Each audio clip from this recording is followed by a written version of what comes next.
Welcome to the Mike Litton Experience Podcast. Mike has over 31 years experience in real estate, finance, and investing.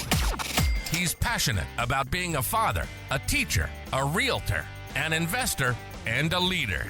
Everyone has a story, and our passion is to help them tell it.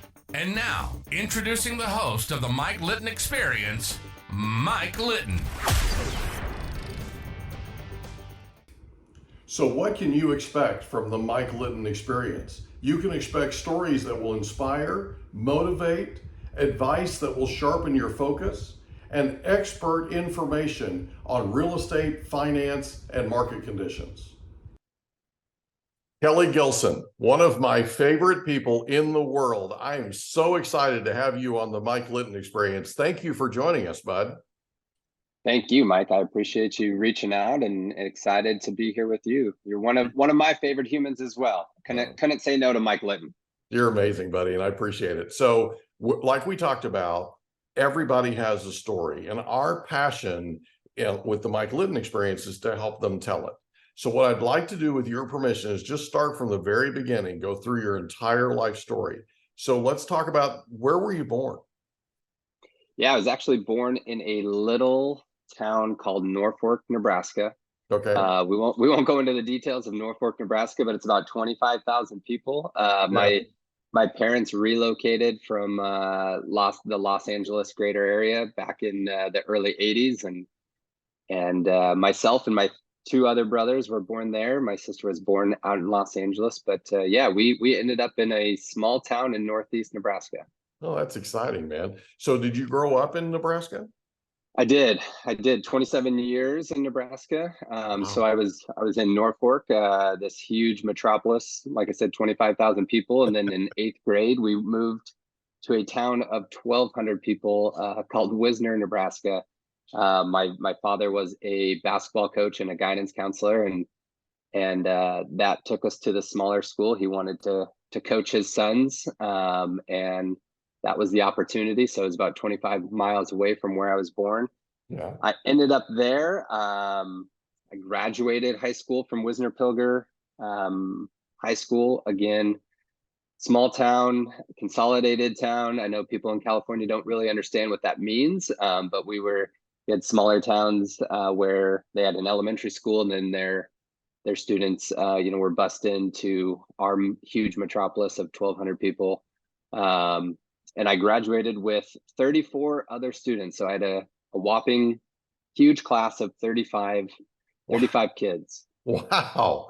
What a way to grow up. So it was different. So what was your favorite thing about growing up in Norfolk?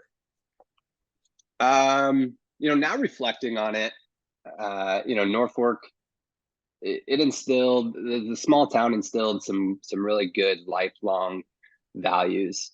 Being kind, being nice, but also working hard to get ahead. And then, like I said, moving to this even smaller town, it allowed me to experience a lot. Sometimes I think out here, kids can be put in a box, or you only get to pick one sport or one activity, and you got to go all in that. I played 4 sports. I was in the one-act play, behind the scenes, flipping on lights. I gotta do a little bit of everything. I held a high school job. I worked at the local grocery store. I mowed lawns on the weekends. I worked on farms on the weekends. And I knew everybody, and I got to be around, a small, tight-knit community, which we know can bring some trouble, but also equally and opposite, bring some goodness to it as well. Yeah. So what was your favorite thing about high school? High school was, like I said, probably experiencing everything, being able to try 4 different sports, or play 4 different sports, excel in 4 different sports, and just be a part of everything. I didn't really have to say no to anything. So I got to try a bunch of things, figure out what I liked and didn't like, and go further in the things that I like. And I still do that. I still try a bunch of things, and if I like it, I go down it, and I go 100% at it, and if I don't, I know how to quit something very quickly if it's not the right fit for me. Yeah. So did you have a favorite sport in high school? I did. I really enjoyed playing basketball. I played some college basketball. I joke around. No one told me I was 6'1" and white until I was about 20 years old. And I had to guard a 6'7" guy that had transferred down from Memphis. And when he swept the ball and could touch the top of the backboard to dunk, I knew my basketball days were numbered at that point. So let me ask you this. Who was the most influential person to you growing up? My parents, probably more so my father. Like I said, he was my basketball coach. He was my guidance counselor. But he also spent a ton of time with us. Like I said, I had two brothers. He took us to the YMCA almost every single Sunday. We're playing 2-on-2 basketball, 2-on-2 flag football. He was there all the time, is there all the time. Him and I still talk, matter of fact, just got done a 25-minute conversation. Him and I talk for 20 to 40 minutes every single day, five out of the 7 days a week. That's awesome, man. That's awesome. Is Yeah. he still coaching? He just retired 2 years ago. He coached for 43 years. He probably around 500 wins as a basketball coach. And then he was a football coach as well, and excelled in that, but he was known for his flat top, his mustache, and his suspenders. And he was pretty vocal on Thursday, Friday, Saturday nights. He was well known in all the communities. But it was really cool. He had retired and then got picked back up coaching in Omaha at a private school, and school, didn't know who he was prior to that, but he took a couple teams that weren't supposed to be very good to the state tournament, and you had the entire student body wearing suspenders and fake mustaches. Oh, that's awesome, and making shirts about him. So he's a special individual that has influenced thousands from the educational and coaching space. That's cool. Is he enjoying retirement? Yeah, he is. He just got back from Vegas yesterday. He's a sun person, so they visit Vegas frequently. He just put a pool in his backyard. He's living it up right now. Where's he living? He lives in Omaha, Nebraska. Oh, so he's back there still. Okay. Yep. My entire family, actually. I have both my parents are alive and still together, and 2 brothers and a sister, and 2 sister-in-laws, and then 6 nieces and nephews, ranging from my youngest nephew is a 5th grader, and my oldest nephew turns 21 next month, and he's pitching for Creighton University right now. Yeah. He's a star. He's a stud. He's a stud. He's a good kid with probably more work, 10 times more work ethic than I had in dedication to a singular sport. So it's cool to see. He's not out. He's a junior in college, and he's not out partying every single night. And I can't say that I wasn't. And he's in the weight room, more than he's doing anything else. And then, Wow. really going hard. That's awesome, man. That's awesome. I know you're really proud of him. I know that you've actually gone to travel. You've actually traveled to go see him play. Yeah. And I've been fortunate enough to see him play multiple times. They have a West Coast trip almost every single year, and then I try to make it back to Omaha to watch him play. My goal this year, so he's supposed to be a starter, or hopefully going to be a starter. And then if they make the conference tournament the way that he's in the Big East and the way that they do the conference tournament, it's I want to say it's in Minnesota, but it's in this small town, and like everything, I guess, is completely free, and it's just like a giant celebration, and it's the top 4 teams that make it. And they made it his freshman year. I didn't go out, so I'm gonna follow him close, but that's the goal, is to be there in the spring. That's cool, man. That's cool. So you graduate from high school, then where do you go? So that I let basketball kind of lead the path for the next couple of years. I actually attended 4 different colleges in 4 straight semesters, concurrent Wow. semesters. Again, making basketball decisions. Went to one, found out that wasn't going to be the place for me. Transferred to a junior college, um, in right around this time. So it was right around Halloween time. Was there for 2 months. I think I took 12 or 15 credits in those 2 months, finished them up so I could play the second semester. Played the second semester, and then I had too many credits to pretty much stay at the junior college. So I transferred to the University of Nebraska at Omaha, was going to walk on to try to play basketball. That didn't work out. So I spent a semester there. And then I transferred to Peru State, which is a small state school in Nebraska that borders Nebraska, Kansas, Iowa, Missouri. It's right there on the Four Corners. It was a small teaching college.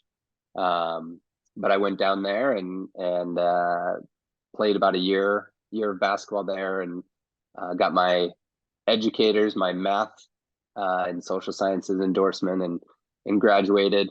So even though I went to 4 different colleges in 4 straight semesters, I still was able to graduate in under 4 years, and took me about 3 years and then a semester of student teaching. But I met my wife during that, or I started dating my wife. I've actually known my wife for quite some time, but started dating my wife into my sophomore year in college, and decided, like I said, I got that realization that basketball was coming to an end for me, and it was a small campus, and I didn't necessarily want to be there, so I went into my counselor's office and said, "Hey, what's the quickest way out of here?"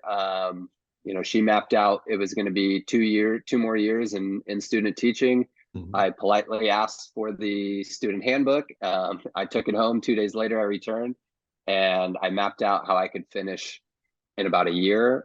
She thought I was crazy, because that included taking 43 credit hours between January and July. Mhm. So 7 full months and 43 credit hours, which I was basically a triple time student. But I did it. I signed up full time on campus, full time online, and then there was an adjunct campus in Bellevue, which is an Offutt Air Force base. So Mhm. they offered night classes. Wow. So I signed up for 43 credits, and I just did it. I did it. Well, knowing you, that does not surprise me. Yeah, yeah. Now knowing what I know, it's not as surprising to the people that know me. Yeah. I like to have the plate full, and I was working full time as well at a sports store selling shoes. We at that time also found out we were pregnant with our first child, who Mhm. is now in high school. Yeah. Wow, man, that's amazing. What a Yeah. story. So you get your teaching credential and you start teaching, right? Yeah. And that Yep. was in Omaha? No. So yeah, just the craziness continued. We were living in Omaha. I'd student taught in Omaha, but I graduated in December, Mhm. and we were graduating December 15th. My daughter was scheduled cesarean section to be the day after Christmas. Wow. So we knew that, and I also knew that I needed to find a job, and I needed to have health insurance, and Yeah. and life was going to become real quick. Welcome to adulting. Yeah, and so I actually I went online and just started searching jobs, and I applied for about 5 different teaching jobs in Omaha, and then one in Wichita, Kansas. Got a call from the Wichita Southeast High School administration, drove down there, interviewed, and on my way back, they offered me a job, Wow. and I just took it. Awesome. Yeah, didn't ask many questions. They said yes, so I said yes, and so we had my daughter the day after Christmas. I think it was January 2nd. I packed up, my dad and I and a buddy packed up my apartment. I drove down there, um, got stuff semi moved in. My wife then got out of the hospital. Her mom drove her and my daughter down, and January 4th I started teaching at a new high school in a new city, and Wow. Like I said, you go straight into the fire and you figure it out. Incredible. So how Yeah. long did you teach in Wichita? One semester. Okay. One semester. So I taught that semester. We made the decision. There was an opportunity for me to go back to Omaha. Actually, my dad had moved down from Wisner to Omaha. He was a guidance counselor there, not coaching at the time, but there was an opening, a math teaching opening at the high school that he was at. So he made a phone call and it gave us an opportunity to move back. So we moved back then in June, bought our first house, and then I started teaching in Omaha for the next 6 years. Cool. So let me ask you this. What was your favorite thing about teaching in Omaha? Teaching just in general was the kids. So in Kansas and in Omaha, the first couple schools that I taught at was lower socioeconomic. A lot of kids were from some rough places, had some rough backgrounds, had some not favorable upbringings. And on top of that, teaching math, which is, as we know, everyone's favorite subject. But they, a lot of these kids have been told that, for lack of better words, they were dumb, they were stupid, they couldn't do things. Mm-hmm. So I got around kids and you get to know humans and the beauty about where I was teaching and what I was teaching, there wasn't high expectations. And so I would throw away the books and we would talk about high expectations, and I would bring the coaching to the classroom. And I was fortunate. My dad grew up as a huge disciple of John Wooden, and we would John Wooden it. We would talk about believing in yourself, and a lot of those kids, I don't know where they're at today, but they came in as a low math student is how they thought of themselves, and they were getting straight A's, or they're getting A's in math in my class, and it was just a belief system. That's awesome. So it's called the Pyramid of Success, right? Pyramid of Success. Yep. Yeah. Love John Wooden. I'm a huge fan. Yeah. Yep. Definitely has been influential in my, like I said, my life, my upbringing. Yeah. So you teach math for 5 years in Omaha, right? Mm-hmm. Yep. I'm also at the same time coaching basketball as an assistant for a couple of different schools. I was a head cross country coach, an assistant track coach. So I know it's hard to believe, but teachers don't necessarily make this huge income. So you pick up side jobs and you work more for. So each one of those coaching jobs, I think, were between $1,500 and $2,500 as a stipend, and then I coached summer basketball and made a little bit of money during the summer doing private stuff. Do what you gotta do, right? Yep. So yeah, that runs its course. So my wife, going back to my wife, she's from San Diego. Her family actually moved to that same small town, that Norfolk, Nebraska, that 25,000 people. So here, my parents were from Los Angeles. Her parents are from San Diego, and we meet, sometime in middle school and connect around this fact that.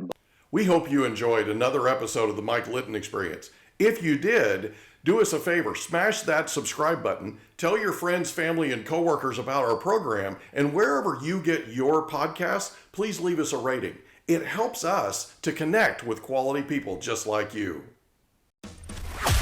And that's a wrap. Another episode of the Mike Litton Experience in the books. Reach out to Mike on Instagram at Litton Realty. Want to meet with Mike? Check out calendly.com/Rio760.